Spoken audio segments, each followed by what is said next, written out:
Hello guys, कैसे हैं सब। तो आज की वीडियो में हम टोनल वैल्यूज के बारे में देखने वाले हैं। बहुत ही ज़्यादा इंपॉर्टेंट टॉपिक है। मैंने हमेशा से ही बोला है कि कोई भी आर्टवर्क में दो चीज़ें बहुत इंपॉर्टेंट होती है, एक है ड्राइंग और दूसरा है टोनल वैल्यूज। तो टोनल वैल्यूज क्या है, कैसे काम करती है, उसके बारे में सारा आज हम अंडरस्टैंड करने वाले हैं, ठीक है ना। तो बेसिकली टोनल वैल्यूज को कैसे समझे ये पहले देखते हैं, और टोनल वैल्यूज होती क्या है ये सबसे पहले समझते हैं, ठीक है ना। तो ध्यान से देखिए, कोई भी जो ऑब्जेक्ट है उसके ऊपर लाइट एंड शैडो जब गिरती है, ठीक है, किसी भी ऑब्जेक्ट पे ऊपर मान लीजिए ये ऑब्जेक्ट है, उसके ऊपर लाइट एंड शैडो गिरी है कि नहीं, तो उसके कुछ वैल्यूज या उसके स्टेप्स होते हैं लाइट से लेके डार्क तक, और उसी स्टेप्स को हम टोनल वैल्यू कहते हैं, ठीक है। वो लाइट एंड शैडोज मतलब डार्क टू लाइट या कह लो लाइट टू डार्क, ये जो स्टेप्स होते हैं उन्हीं स्टेप्स को हम टोनल वैल्यू कहते हैं। चाहे आप चारकोल से बना रहे हो, चाहे आप पोस्टर से बना रहे हो, चाहे आप पेंसिल से, चाहे ऑयल, एक्रेलिक, वाटर कलर, कोई भी तरह का आर्टवर्क बना रहे हो तो उसमें टोनल वैल्यू का यूज होता ही है। जैसे कि मान लीजिए ये एक ऐसा बॉक्स है, राइट।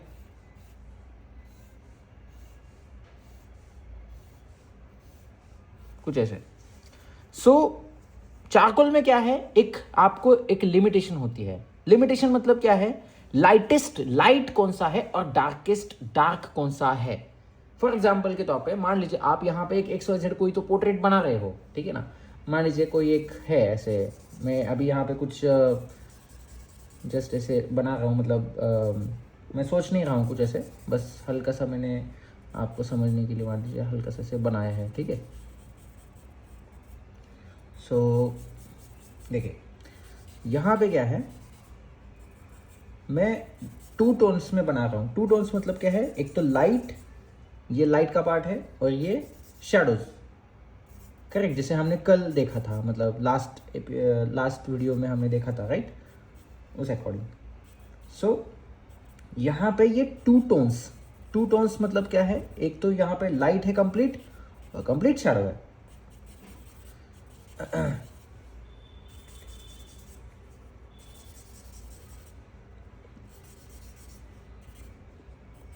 ठीक है, अभी यहाँ पे मैंने कुछ ज़्यादा सोचा नहीं, बस हल्का सा मैंने तुरंत बना दिया है, ठीक है, आपको जल्दी से जल्दी समझने के लिए, ताकि वीडियो ज़्यादा लंबा ना हो। हाँ, अब ये देखिए, ये हमने क्या किया है, टू टोन्स में बनाया है। अब जब हम इसको थोड़ा सा मिडल टोन्स में लेके आते हैं, करेक्ट, ऐसे ऐसे मान लीजिए थोड़ा सा ब्लेंड करके, ये ऐसे ऐसे थोड़ा सा मिडल टोन में हम इसको क्या करते हैं, लेके आते हैं। फिर इसके ऊपर कहीं कहीं पे हाइलाइट्स देते हैं, आँखों में, यहाँ वहाँ, नोज़ के ऊपर, है ना, हाइलाइट्स देते हैं। फिर उसके बिल्कुल डार्क जो वैल्यूज़ है वो निकालने की कोशिश करते हैं, है ना। फिर ऐसे ऐसे करते हुए ये सारा हम आर्टवर्क कंप्लीट करते हैं। तो लाइट शैडो किस लिए चाहिए होते हैं, आपको एक 3D का फील लाने के लिए, तभी जाके वो 3D का फील ऐसा पता चलेगा। अगर इसकी लाइट शैडो रिमूव करेंगे 3D का फील पता नहीं चलेगा, करेक्ट। तो आपको ये ध्यान रखना पड़ता है कि अगर आपके आर्टवर्क में डेप्थ लानी है, समझ रहे हो ना, डेप्थ के लिए आपको लाइट और शैडो की बहुत ज़्यादा जरूरत पड़ने वाली है, ठीक है। डेप्थ ये कैसे आएगी, आपको कॉन्ट्रास्ट की वजह से, और ये कॉन्ट्रास्ट आता है टोनल वैल्यू के ही वजह से, समझ गए ना। कितना लाइट रखना है, कितना डार्क रखना है, उसकी एक जगह, उसकी एक पोजीशन होती है, उसकी एक इंटेंसिटी होती है, उसी को हम टोनल वैल्यू कहते हैं। समझ आ रहा है ना। अभी यहाँ पे जस्ट मैंने आपको एक ऐसा ही एग्जाम्पल के तौर पे रफली बना के दिखाया है। अब यहाँ पे इस स्केच में लाइटेस्ट लाइट पार्ट कौन सा है, पेपर है। पेपर से ज्यादा मैं ब्राइटनेस इसमें नहीं ला सकता हूं, इसीलिए ये फर्स्ट नंबर पे है, राइट।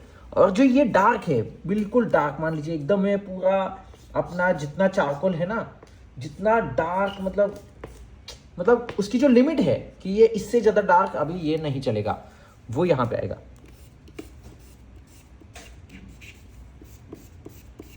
करेक्ट। ये है मतलब लाइटेस्ट लाइट और ये डार्केस्ट डार्क।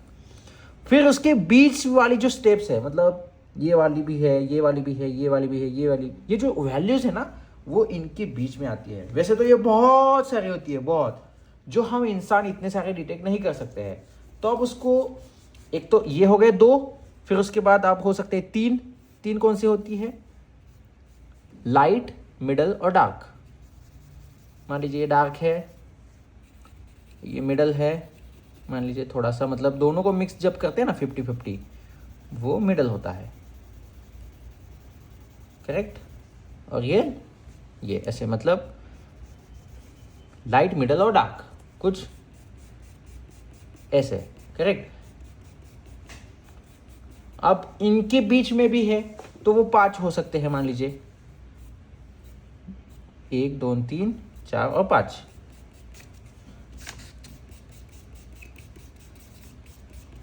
ठीक है, फिर थोड़े थोड़े ऊपर करते हुए आपका जो ब्राइटनेस है वो बढ़ता जाएगा।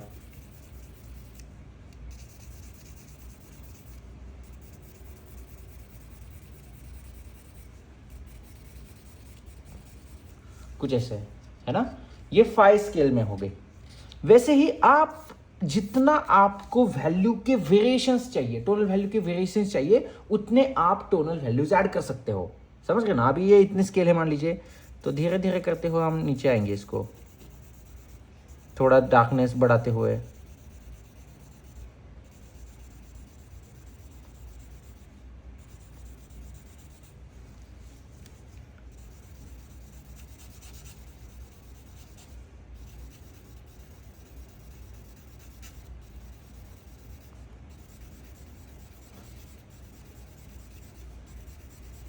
कुछ ऐसे, राइट। आप देख सकते हो सबसे डार्केस्ट पार्ट, फिर थोड़ा सा कम, फिर थोड़ा सा और कम, फिर और कम, ऐसे ऐसे ऐसे करते हुए सबसे ब्राइटेस्ट ये हो गया है। तो यहाँ पे लिमिट क्या है, ये लिमिट है लाइटेस्ट लाइट पेपर। मतलब हाईलाइट अगर देना है तो उसके ऊपर आप कुछ चीज नहीं लगा सकते हो, वो पेपर का व्हाइट आपको छोड़ना पड़ेगा, वो एरिया आपको छोड़ना पड़ेगा या इरेजर से इरेज करना पड़ेगा, तब जाके वो जो है वो ब्राइट चीज वहां पे दिखेगी, है ना। और दूसरा ये क्या होता है, डार्क वाला पार्ट, मतलब आपका चारकोल, ये लिमिट है। वैसे ही अलग अलग मीडिया में अलग अलग लिमिटेशंस होती है, समझ रहे ना। जैसे आपके ऑयल में है, ऑयल में सबसे ज्यादा ब्राइटेस्ट चीज अगर आपको अचीव करना है आपके आर्टवर्क में, वो टाइटेनियम व्हाइट हो सकता है, राइट। आपको टाइटेनियम व्हाइट, मतलब जितना ज्यादा आप उसमें व्हाइट ऐड करोगे उतना ज्यादा वो ब्राइट दिखेगा, करेक्ट, ऐसा। लेकिन उसके ऊपर भी कॉन्ट्रास्ट वगैरह है कि उसका बैकग्राउंड कैसा है, उसके ऊपर भी निर्भर करता है, मैं आगे बताऊंगा वो। लेकिन शुरुआत में अभी क्या है कि व्हाइट से ज्यादा, आपका टाइटेनियम व्हाइट से ज्यादा ऑयल में वो अचीवमेंट नहीं ला सकते हो, राइट। जैसे ये टाइटेनियम व्हाइट है, इससे ज्यादा ब्राइट आप अपने पेंटिंग में नहीं अचीव कर सकते हो, वैसे ही मतलब फिजिकली, ठीक है। और दूसरा है डार्केस्ट डार्क, कौन सा है, आइवरी ब्लैक। आइवरी ब्लैक से भी आप ब्लैक, मतलब सबसे डार्क वो चीज वहां पे अप्लाई नहीं कर सकते हो, समझ रहे हो ना। अब इसको एक एग्जांपल के तौर पे समझेंगे, ध्यान से देखिएगा। मान लीजिए आपका कोई एक आप आर्टवर्क बना रहे हो जिसमें लाइट का सोर्स है। अब सोर्स, ध्यान दीजिए, लाइट का जब सोर्स आता है वहां पे एक्चुअल लाइट दिख रही होती है, करेक्ट। लाइट जब किसी चीज के ऊपर गिरती है और वो रिफ्लेक्ट होती है, उसकी इंटेंसिटी सोर्स की इंटेंसिटी से हमेशा कम ही होती है, याद रखिएगा। जो आपका सोर्स है, करेक्ट, ये क्या है, लाइट का सोर्स है ना, लाइट सोर्स। यहां से जो लाइट गिर रही है किसी भी चीज के ऊपर, ठीक है, XYZ कोई भी एक चीज है, ठीक है, इसके ऊपर गिरने वाली जो ब्राइटनेस है, उसकी ब्राइटनेस और इसकी ब्राइटनेस में कोई भी मतलब कंपैरिजन नहीं हो सकता है, क्योंकि ये बहुत ज्यादा डार्क है इसके मुकाबले। चाहे ये कितना भी ज्यादा लाइट रिफ्लेक्ट कर रहा हो, फिर भी, चाहे ये पूरा मिरर क्यों ना हो, मान लीजिए मिरर क्या है, हमारा रिफ्लेक्शन दिखता है पूरा, है ना, वो भी 99.9999% ही लाइट को रिफ्लेक्ट कर सकता है, 100% नहीं। इसका मुकाबला कोई नहीं कर सकता। लाइट सोर्स ही रहेगा जब तक वो कोई दूसरा लाइट सोर्स ना आए जिसकी लुमिनस या जिसकी इंटेंसिटी उससे ज्यादा है, समझ गए ना। जैसे मोबाइल की टॉर्च और आपका लाइट का बल्ब जो घर में लगाते हैं, बहुत अंतर है। मोबाइल का टॉर्च उतनी ज्यादा रोशनी नहीं देगा, लेकिन जो घर का बल्ब है उसकी लुमिनस, उसकी वैट, उसकी क्षमता ज्यादा रहेगी। वैसे ही आपका जो बल्ब है और जो बड़े बड़े इसमें स्टूडियोज में या बड़ी बड़ी लाइट्स होती है, उसका और इसका कोई कंपैरिजन नहीं, वो उसका लुमिनस बहुत ज्यादा होता है। वही वो जो लाइट है और वो सूरज की रोशनी, इसमें कोई अंतर नहीं है, मतलब कोई उसमें कोई कंपैरिजन नहीं है, समझ रहे ना।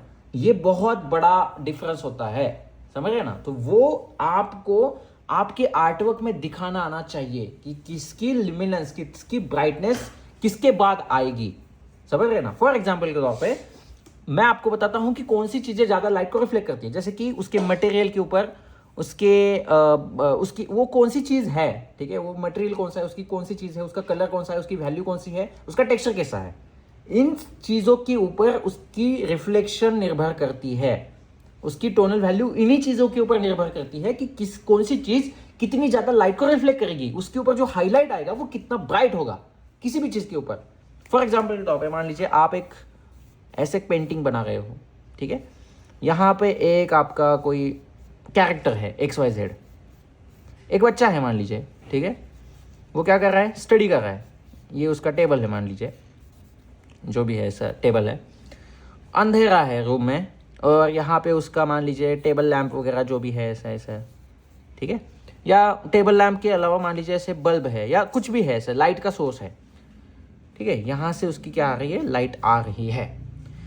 अब इसमें क्या कहना पहना है, इसने चश्मा भी पहना है, इसके हाथ में जो पेन है वो भी है, यहाँ पे कुछ चीज़ें हैं ऐसे ऐसे, यहाँ पे किताब है, और उसने वाइट कलर की शर्ट पहनी है, ठीक है। बैकग्राउंड पूरा क्या है, डार्क है, ध्यान दीजिए मैं क्या बोल रहा हूँ।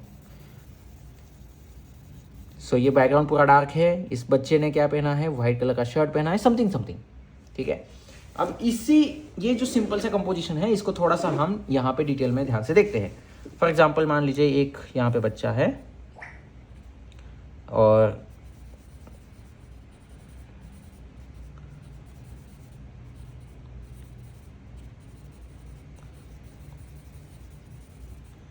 ठीक है समथिंग ऐसे, और उसने कुछ तो ऐसे वाइट कलर का टी शर्ट या शर्ट जो भी है ऐसे उसने पहना है, बराबर।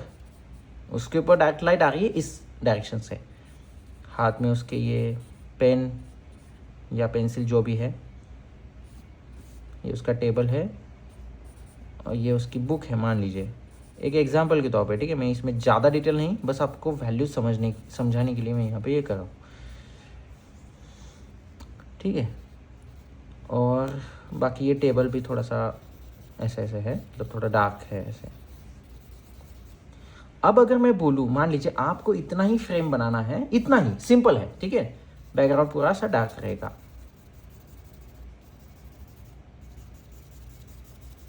अगर मैं इतना भी बोलूँ कि आपको इतना ही पेंट करना है, सो यहाँ पे सबसे ज़्यादा ब्राइट चीज़ क्या होगी बताइए मुझे।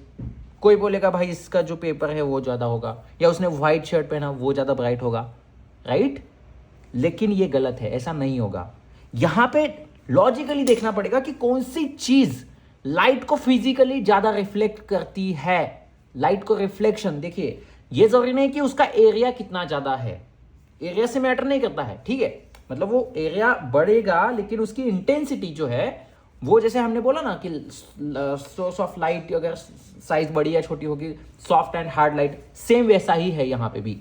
अगर मान लीजिए वो लाइट का सोर्स किसी चीज के ऊपर गिरा है और उसकी वो जो रिफ्लेक्शन करने की इंटेंसिटी है वो बहुत ज्यादा है, जैसे कि कोई प्लास्टिक, कोई मेटल, कोई कांच की चीज, कोई गीली चीज जो वेट है, मतलब कोई भी ऐसी चीज जो लाइट को ज्यादा रिफ्लेक्ट करेगी, उसका जो हाईलाइट होगा वो टेक्निकली सबसे ज्यादा ब्राइटेस्ट पॉइंट होगा इस पूरे आर्टवर्क में। जैसे कि उसका पेन हो गया, पेन का जो टिप हो सकता है फॉर एग्जांपल, या उसके हाथ में वॉच है, या उसने यहाँ पे कुछ तो रखी है, बॉटल वगैरह है, उसके ऊपर जो हाईलाइट है, कांच का कुछ तो है, पानी की बॉटल है, पानी के ऊपर का जो हाईलाइट है, कुछ भी हो सकता है, ये ज्यादा से ज्यादा लाइट को रिफ्लेक्ट करेगा। और टेक्निकली जो लाइट के करीब वाला पार्ट होता है ना, यहाँ पे ऐसी बहुत सारी चीजें हैं जो लाइट को ज्यादा रिफ्लेक्ट करती है। यहाँ पे मेटल की है, यहाँ पे कांच की है, ऐसे ऐसे ऐसे। अब ये टेक्निकली बराबर लेवल पे इसका लाइट का सोर्स मतलब जो रिफ्लेक्शन है वो होगा, लेकिन जो सबसे करीब वाला होगा ना वो सबसे ज्यादा लाइट को ज्यादा रिफ्लेक्ट करेगा। इसलिए आपका हाईलाइट जो है, जो डायरेक्ट व्हाइट आप लगाएंगे ना, वो यहाँ पे होगा, इसके शर्ट पे नहीं, इसके पेपर पे नहीं। जो डायरेक्ट व्हाइट का बोल रहा हूं मैं, या डायरेक्ट पेपर को छोड़ देने की बात है, जो आप टाइटेनियम व्हाइट जो है ना वो यहाँ पे नहीं यूज होगा। इसका जो सबसे ज्यादा हाईलाइट वाला पार्ट होगा ना, उसी जगह पे उसका क्या होगा, यूज होगा।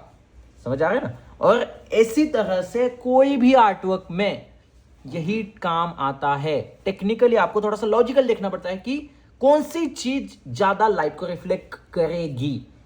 जैसे फेस के ऊपर क्या हो सकता है, सब बोलेंगे नोज या आपका फोरहेड, नहीं, आंखों के अंदर का जो हाईलाइट है वो, क्योंकि आंखें हमारी गीली होती है, आंखों के ऊपर अगर रोशनी गिर रही है तो टेक्निकली वो ज्यादा लाइट को रिफ्लेक्ट करेगी, समझ गए ना। ऐसे ही हाँ, अगर आंखें बंद है तो हो सकता है आपका अगर फोरहेड लाइट के सोर्स के करीब है तो वो ज्यादा लाइट को रिफ्लेक्ट करेगा। डायरेक्ट नोज के ऊपर लाइट गिर रही है तो वो ज्यादा लाइट को रिफ्लेक्ट करेगा। जो भी पार्ट मान लीजिए उसका सरफेस गीला है, थोड़ा सा वेट है या ज्यादा मॉइस्चर है, तो वो ज्यादा लाइट को रिफ्लेक्ट करेगा।